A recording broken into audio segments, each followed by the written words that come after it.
My name is Mike Flynn.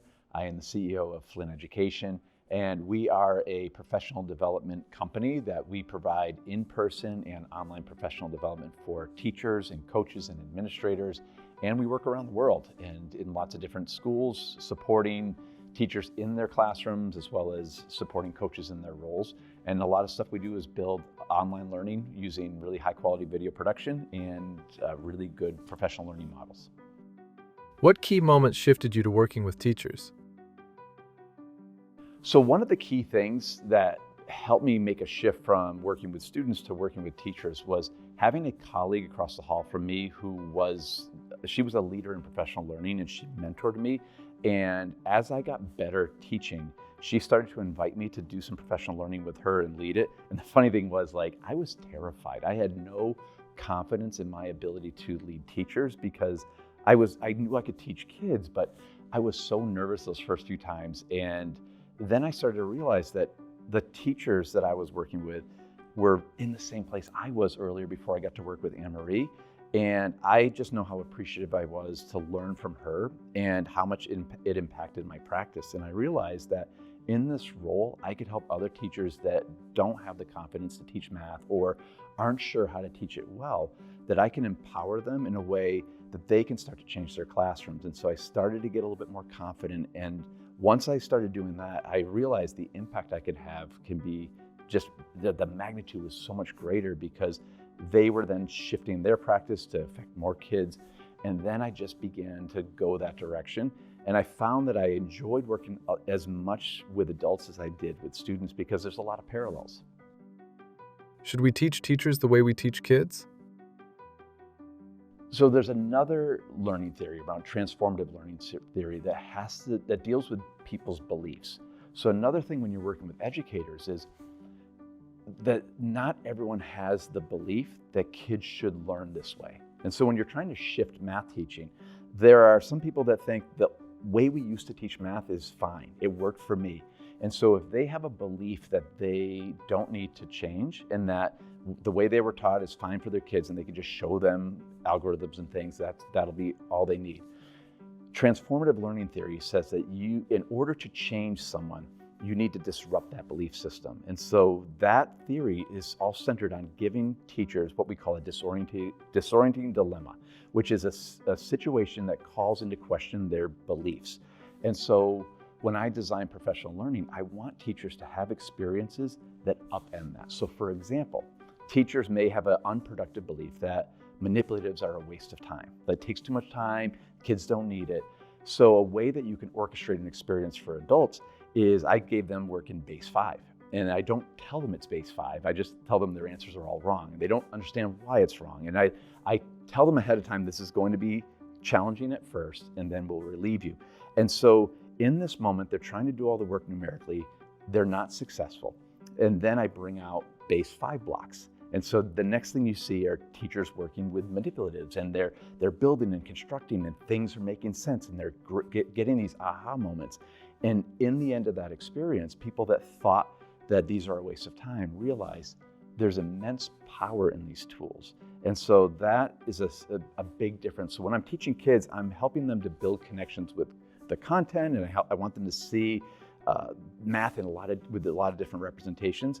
And I do that with teachers as well, but with teachers, I'm also trying to shift their beliefs. I'm trying to empower them with practices they can use right away. And so I'm bringing in a lot more adult learning theory into that work. So it's a little bit more heady, but it's also what I think makes it really interesting. What do you think makes a great math education coach? All right, so when we think about the role like a math coach compared to like a teacher who explains things really well, one quote that I'm going to bring up from my colleague and friend, Deborah Shifter, she once said that no matter how patiently and lucidly a teacher explains to their students, they can't understand for their students. And so one of the things that when people sometimes think about a teacher explaining really well, I'll challenge that view of like a teacher is rather than look at a teacher as a good explainer, is that I'm looking for people that are good facilitators of experiences for kids to build that understanding.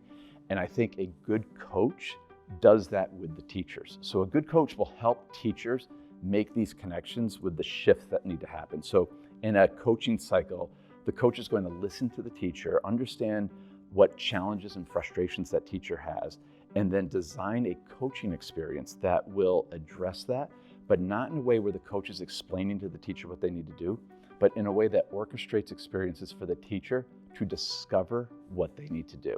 And so what that might look like is a coach. Let's say, for example, the teacher really struggles to get kids to talk in class. And so a coach could explain to the teacher about talk moves and about really good questions and the different types of questions and when to ask them. But another way they could approach it would be to co-plan with the teacher and to ask the teacher, what would be some good questions to ask here to get the students talking, and to help the teacher to analyze the kinds of questions they're brainstorming, and then to actually see that enacted. So a coach could go in and either have that teacher lead the lesson, or the coach themselves can lead the lesson, so the teacher sees the direct impact these teacher moves have on what the students are doing. And there the teacher makes a connection for themselves of, oh, if I structure questions this way, the kids say more. Or if I give more wait time, it gives space for the kids' voices. If I pace myself, I get better conversations. And so this is what I think makes a really good coach. And then a really good teacher is also one that helps the kids make those connections with the math that they're learning. How can we help teachers redefine math fluency beyond speed? So how do we help a teacher who thinks fluency is all about speed? And for me, I like to think of, like, if you want people to change their beliefs or change their practice, it's not enough to make them think something, you need to make them feel something. So what I like to do is orchestrate experiences that push on that. So one reason we don't want to focus on speed is that when you feel pressure, if you feel any kind of anxiety, any nervousness at all, it can block your working memory and prevent you from accessing information that you know. So a simulation I like to do with teachers is I will ask them to count by 12s. And I'll say, we're going to count around by 12s, but we're going to do it timed. And you could already see the panic start to set in. And then before we even do that, I'll say, let's stop for a second. What's going on here? And teachers will say, well, I'm really nervous. I'm like, well, what are you nervous about? Well, what if I make a mistake? And so we start to debrief that a little bit. And then I said, all right, I'm not going to make you do that. And then what I do instead is I create a simulation where they don't have to do it publicly, but I want them on their own to count by 12s as high as they can. But when they do it, I end up playing the song from Minute to Win It, that intense like orchestra music and stuff. And then I walk around, you've got 30 seconds left, and I'm like walking and mentioning like where people are and stuff. And I create a high tense environment. And at the end of that, when the music stops and I said, pencils down, and people are like, ah, and we debrief, and they say how stressful it was, how they couldn't think clearly, that they could, and I said, could you have gotten farther if I didn't have all that pressure? And they say, absolutely. And then we pivot to then like, so what do you think happens to students if you have a 7-year-old or a 10-year-old, and you're not gonna do Minute to Win It music and stuff on there, but what those same conditions exist in those students. And then we think about, well, what could we do otherwise? And so the next thing that's really important is you don't want to just show them what not to do. So another thing I do at that point is let's count by 12s again, but this time we'll chart it. And then if you want to contribute a number, we'll do it in this big group. Go ahead and raise your hand if you want to give me a number. And if you don't want to give me a number, don't put your hand up. And so a teacher might raise their hand and say 12. I said, okay. And then someone else puts their hand up and 24. And people start, the hands go up and down, and we count all through this. We get past 144. And then we debrief and say, and I'll point out, like, so what were some instructional, like, how was this experience, first of all? And they'll say, it was so much more relaxed. They'll say that they were able to think, that the visuals provided some patterns that they could rely on. And every once in a while I would stop and say, what's your strategy? And they realized that we went through this exercise of counting by 12s in a stressful format, and then in one that was focused on learning and without this speed. And the learning differences were immense. And I think having that experience helps teachers to realize you don't need to do high pressure, because what you're wanting students to do is to see patterns, to see regularity, and to have an experience where they can devote their full attention and retention instead of panic, which is what speed will produce. But I want the teachers to discover that through experiencing it on their own. What is your favorite activity for building real fluency? So when I think to like activities, that are some of my favorite for building fluency. The first is actually it's not so much an activity as it's a routine. And it was something that I got to experience the last couple of years I was teaching, because I was part of a research project where we were essentially asking kids to study the behavior of operations like a scientist would study like an animal in nature. It's like, so let's look at this addition expression. What would happen if I added 1 to the second addend? And having the kids experiment with that and notice like, oh, the answer got bigger by 1. And what happens if I add 2? Oh, the answer gets bigger by 2. And is that always going to happen? And then to like have them go through and try to prove why that's actually happening. Have them build representations to show that you've got these 2 parts and together they make a whole. And if you add 1 to one of those parts, you're also adding 1 to the whole at the same time. To me, that experience of over the course of days or weeks, exploring the behavior of operations in that way taught my kids how to think flexibly, how to understand fundamentally what's happening with the operations. Like, how does addition behave? How does subtraction behave? What if I do this? What if I do that? The understanding my students got from the operations doing that work completely changed my whole view on building procedural fluency and computational fluency, because the amount of reasoning that developed for kids, it taught them the flexibility that's so essential for fluency. So that to me was like the biggest for teaching. And then in terms of practice, I think like there's always wonderful games and things. I think any kind of card games that get kids to have to do any kind of computation. So I love things like get to 100, close to 100, close to 1,000, or close to 20 when I was in the primary grades, or double compare. Any games where they had to do mental math and subitizing any of that were really powerful. But the heavy lifting is helping kids to find the math structure in the facts that they're working with.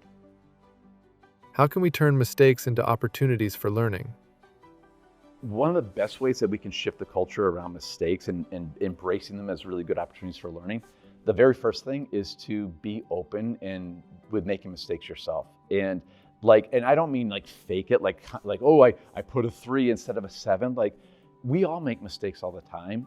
And the way we as teachers handle mistakes communicates to the kids like what we really believe about mistakes. So we could say mistakes are great opportunities, but if I get frustrated with myself when I make a mistake, or if I'm making an anchor chart and I misspelled something, and then I take the whole thing down and start over so it's perfect, versus just put a line through it and I let the class know I made a mistake and then I just put a line through it, that communicates that mistakes happen and I'm okay putting it out there. I once was coaching a teacher one time who was afraid to try a new routine. And I asked her why. And she said, what if I look like a fool in front of my students? Because she was afraid, like, if I put this up and I don't know what's going to happen, she felt like she needed to be in total control. So I wrote on the board, what if I look like a fool in front of my students? And then I crossed off the word fool and I put learner. And I said, does that change your perspective? And it's like, what if I look like a learner? And she had this moment of realizing if she tells her students, hey, I'm going to try something new and it might not go great, but you're going to help me figure out maybe what I could do better. She's modeling for the class the being vulnerable, and also that we don't have to be perfect every time. And that's just from a teaching move. Now, that also means that if I do some math and I make an error, this is a chance for me to learn. And it was a pivotal moment for her, because then she started to change her practice by announcing to the class that she was trying something new.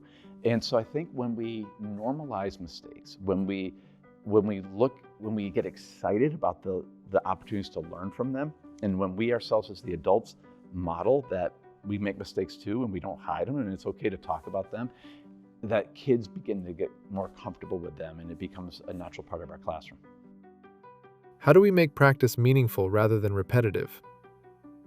How do we make practice meaningful rather than repetitive? I think this is really important, because in order for kids to really retain things, they need to stick with something for a while. And I think the hardest part when we were teaching is you teach something and then you move on, teach another thing and you move on.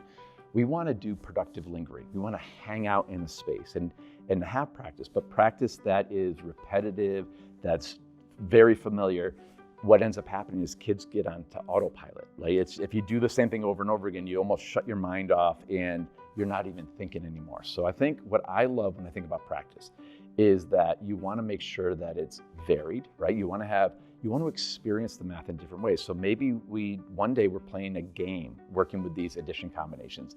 And then another day we might be doing an exploration around like changing, like what happens if we add something to the second add-in, what happens to the answer, and we're just experimenting with that. Maybe we're trying to solve a riddle or a puzzle that causes us to have to like do many rounds of computation. And so every time the kids are doing something that's new and interesting, it's giving them meaningful chances to do the computation. But we also, with practice, we want to make sure that it's spaced out enough, because there's something that I've heard called productive forgetting, which I love this idea, because if you think about it, right, that if you're doing like massed practice, it's like, I'm just going to do these flashcards over and over and over again, that when you get to this point where you feel like you've got it and then you move on, you don't come back. If you get away from it for a little while and you forget a little bit, not completely, like a year later you come back to it, but it's just even just a few days or a week or so, when you have to come back to it, your brain has to remember, like, oh, I remember we were doing something like this before. You're forming stronger neural pathways with this idea, and that strengthens long-term learning. And so having varied practice and spacing it apart is really important. And then the third part for me is always having interleaved practice, that it doesn't have to be this one isolated thing we're doing. We can practice things that are connected to some other things that we're doing. So students start to see how this one idea with addition may also work with subtraction, that we don't have to teach things and practice things in isolation. So I think if you get kids engaged, it's fun, it's meaningful, and it's supporting their understanding, all of that works together to really support long-term learning.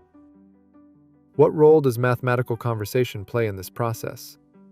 So meaningful math discourse in a classroom is an essential element, for a bunch of reasons. Like the first is that in order for us to really understand something deeply, we need to see it in different ways. We need to hear different perspectives. And kids, when they are talking through their thinking, when they're able to have a conversation with a partner about how they thought about it, and then they listen to their partner describe how they were thinking about this idea, and then they can talk about what was the same or what was different.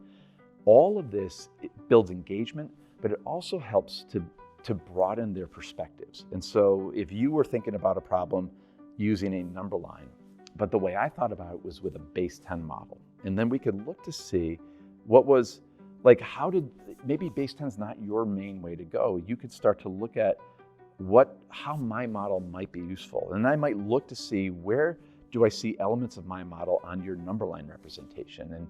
And then what's hidden in your number line that I didn't see before? So having conversations helps to share the learning. And I think it helps us to, as Peter Liljedahl talks about, like build knowledge mobility, because we have this conversation, but then maybe tomorrow I'm in a different group, and then I might share with my partner, like, oh, I saw this thing with Rob with this number line, and so now I'm taking some of the things I learned from you and sharing it with another group. So I think discourse is really important to strengthen their understanding, to build more engagement, but also as a teacher, as kids are verbalizing their thinking, you're assessing in the moment. You get to listen to how they're thinking about something, how what misconceptions might come up, what confusions there might be. And then you, while all of that's going on, can make in the moment decisions to adapt lessons, to provide support, and to synthesize the lesson in a way that centers student voice. Because the other thing that's really important with discourse is the way I was taught was we sat and listened, and the teacher did all the talking. And we took notes and we did the things we were supposed to do. And if we want, in those kind of classrooms where the teacher's centered, the students are the receivers of knowledge and the teachers are givers of knowledge. When we flip it and make discourse the central part of the work we're doing, the ideas are being generated from the class. It's a very generative experience versus a receptive experience. And students learn that the ideas come from within them, not from a teacher. And the teacher is the facilitator, the orchestrator of these experiences. And that's where these great questions come in. That's where the really good listening, intentional listening from the teacher comes in. And that, to me, is why discourse is critically important in a successful math classroom. How do we help kids embrace productive struggle? So how do we help kids embrace productive struggle and find joy when they're so used to just immediate success, right? And this is challenging, right? With like, think of video game culture. So I grew up in like old school Nintendo, like Mario and stuff. And the funny thing is I have adult children and a 6-year-old, but I would have my adult children play old school Super Mario and watching how fired up they get when after like they're on the 5th level and they die and they're out of lives and they have to start back over. And they were like, there's no saves? What do you mean there's no saves? And it's like, but one thing we have to recognize is that this is a big challenge, because if you look at modern games, I see a lot of modern games where you're supposed to like move your character around. And if you wait a little bit, like a little finger pops up and points to what you're supposed to do. And so we're seeing all of this over scaffolding happening for kids. That's almost like getting them, like it's unconditioning them for productive struggle, because they're never having to figure something out and grind something out when we're playing games. Now you come into a math classroom and they're wanting that same thing. So the first thing is that I find really helpful is I talk to kids about this. I think sometimes what we do as teachers is we have all these teacher moves to sort of help the kids learn that we need to embrace productive struggle. I'll talk to kindergartners about how we're going to work really hard today, and there's going to be times where something might not make sense. And what can we do if you find that something's not making sense for you? And we just talk about it. Like just letting them know that this is something that we're interested in, but also asking students how they're going to respond. Because kindergartners are brilliant. They're going to give you a lot of, like, you could ask a friend, you could raise your hand, you could get a tool. Teaching kids how to do these things is the very first part of like just naming that there's going to be times that it's going to be hard in here, and you can take care of a lot of this yourself. And if you can't, then there's people that can help you. And so if you just start by teaching this, I think that's one of the first things we do. The other thing is that giving kids, trying to find that sweet spot between something that's challenging and something that's boring, right? We want to be in that like just right zone. So what this calls us to do is we have to know our students and where they are. And when we do lessons, we want to make sure that we have accommodations in so that we can try to make sure there's enough challenge to keep kids engaged, but also that there's enough support in case they're finding themselves getting a little bit of frustration. And so that's the tough balance that a teacher has to do. But when we do that, it helps kids to stay in that zone where they're making forward progress. Because as soon as they get frustrated, then learning stops because they're just overwhelmed. If they get bored, learning stops because they're just on autopilot. So it requires us as teachers to really make sure we're giving kids the right kinds of work and the right kinds of support that they need. But I also think it's just naming the fact that we're working on this. And then the other one last piece around this, and I'm going to cite John Sangiovanni and Kevin Dykema in their book, Productive Math Struggle, is they talk about the ways that we respond to struggle. So when kids get to that stuck spot, the ways we talk to them can be really helpful. So we could jump in right away and handhold, or we can guide them through some really intentional questioning that helps them to kind of see the support that they need. But they also talk about how the kinds of praise that we give in the classroom. So we could say to a student, look how smart you are, what a brilliant idea. But they say, instead of doing something like that, to praise I noticed that you stayed with this thing that was really complicated and you found the right tools to work to help you through that problem. That was really interesting to watch you work through that. Saying something like that communicates to the kids that we're paying attention to the things that they're working on and how they're working through it.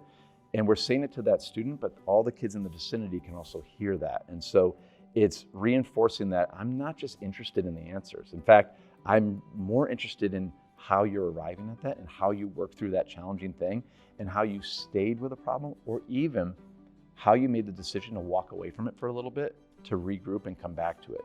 Because if we normalize that you don't have to sit there and just be frustrated, and you don't have to just raise your hand and ask for help, that you can walk away, come back to it, you can get some different perspective. I think it helps kids to understand that this kind of like productive struggle is a natural part of what we do. And it's really interesting and important work, and that we value it as teachers. How do you see the current state of math education in the United States? So when I think about the current state of math education in this country, there's a lot of successes. Like, I like to think of everything through an asset lens, right? And what I've seen is that there is such a focus now on conceptual understanding that I don't think was part of the conversation for a long time. A lot of things around accuracy and test scores, and I think that I'm seeing more and more districts that are in that, not just even in the United States, I'm seeing it internationally when I work in schools, that there's a real intentionality around math making sense for kids. And that really feels good for me, because it's not always been the case. It's often been an uphill battle a lot of times, particularly with policymakers and administrators. And so I appreciate that. And so I think that's one thing that's going really well. I think another thing is we're seeing a lot more emphasis on discourse and student voice, which also is really important to me, because it's honoring what students are bringing to the table. It's centering students as the main driver of the learning. So I think that's been a huge improvement. And then the other piece is that the idea of accessibility, that there's this recognition that we have a range of learners in our classroom with a lot of different needs, and that really good teachers will make the right kinds of accommodations to support the learners while keeping them all engaged in the same lesson. So we're not doing these, like, you have this one kid's gonna have a separate thing and this other kid's gonna have a separate thing. So the inclusion model, I think, has been getting a lot of really good attention. It's not happening perfectly everywhere. We don't have perfect implementation across the country, but I can say that those three things stand out to me as like really strong positives in math education. We still have a lot of work to do. I still see there's an over-reliance on test scores and from like the state assessments and how we handle those. And because so much is driven by that we see a lot of instructional time get taken away for progress monitoring and for just test prep and all of these things, like days and days and days, which is really frustrating, because we do need data. I'm not anti-data at all, but because the way in which the test scores get treated and what happens to districts with either funding or what happens to teachers if they're on an improvement plan, there's so many negative consequences with the test scores that it puts this high level of pressure on administrators, who may put that pressure onto teachers, who may put that pressure onto students. And that still exists, and it really can be problematic, because what ends up happening is all these educators who have such expertise on how best to teach students dump it because I need to cover this thing. So even though I know this is not the best way to teach it, I need to do this because the test is coming up and I need to be on this page. So we see these instructional decisions being made, or these school-wide decisions being made to respond to the testing. And I think when we can get away from that and look at the testing still as data, but data to show places where we need to do some more professional learning. So if our geometry scores weren't great this year, so we can think, how can we as a school build that up through really meaningful experiences with geometry and helping build teachers' learning around the geometry and build their capacity to teach it better, rather than this punitive structure where these like quick fixes and sort of Band-Aid approaches to the challenges in education. So that's a huge thing. And then the biggest one here is we just don't fund education in this country the way it should be funded, and we don't treat teachers with the level of professionalism that they deserve. And those two things can have long-term impacts, because prices go up, right? Look at the economy, like things are more expensive, but if the pay that teachers get is not competitive, it's really hard to stay as a teacher. I'm not a teacher anymore. Like I did it for 14 years in the classroom, but it really can be difficult to like raise a family on a teacher's salary. And so you're finding, like, I was painting houses in the summer and doing like anything to just get enough money to come in. But if we were to fund education the way it needs to be funded, that there'd be money for professional learning, there would be money for enrichment, there would be money to support teachers, to give time for professional learning within the school, there would be it's everything that we need to put our money where we want to grow. And I think that's just one of the things that's really holding us back and something I'd love to see changed. What is your best piece of advice for a teacher starting their journey? So when I think about new teachers, one of the biggest pieces of advice that I got from that helped me, and I like to pass on to other people, is that you do not need to be perfect. I feel like most new teachers, and I was this way too, is I just needed to prove myself. I needed, like, everything had to be perfect, and you make so many mistakes. Like, you can't ever be perfect. In fact, you are so far from perfect that it can be overwhelming. So I feel like embrace this idea that there's a lot for you to learn and you're not going to get it right, and to be okay leaning on things to support you. So one thing, just when I taught math the first time, is like, I was afraid to have the book out. I didn't want to be needing the teacher manual. I thought I had to commit all of that to memory, and of course I couldn't, and I would forget things. And just getting permission from my mentor to say, you can have the book out. Like, the kids don't care if you're reading some parts of that. It made such a difference for me to be able to lean on that a little bit, because I'm trying to learn everything about being a teacher. And so don't feel like you have to have everything in your head. Don't feel like you have to have everything perfect. Find the support in your schools, your mentors, your colleagues that can support you, and just have fun growing in the process. It takes about 3 years to get comfortable in this, and it's the statistics show teachers leave within those first 3 years. That's the highest attrition rate for teachers. If you can make it through those 3 years, just know it's going to get a lot easier. After year 3, it's like, I've got this now. And so just stick with it. It's a really rewarding profession, and just don't give up. And we need you in here, so stay in here. What do you wish you'd known at the start? So if I could go back in time and give advice to first-year teacher Mike, as for math, right? What I would do is say, stop with the speed drills. That's how I grew up, was just fact fluency, flashcards, high pressure. That's what I thought you were supposed to do, and I was ruthless with it. Like, I made kids cry. Like, I hate that I did that, and I know what was happening now, and it's really tough to think back at those times. But you do what you know how to do. Like, you could do the best you can with the knowledge that you have, and when you learn better, you do better. And that's something that is helpful. So I'd also tell that to young Mike, is to get into professional learning for math sooner. I waited a number of years before I did it. I just struggled in silence and just hoped people wouldn't figure out that I didn't know what I was doing. And once I opened up to a trusted colleague and was able to be vulnerable with them, it really changed things. So don't crush on speed.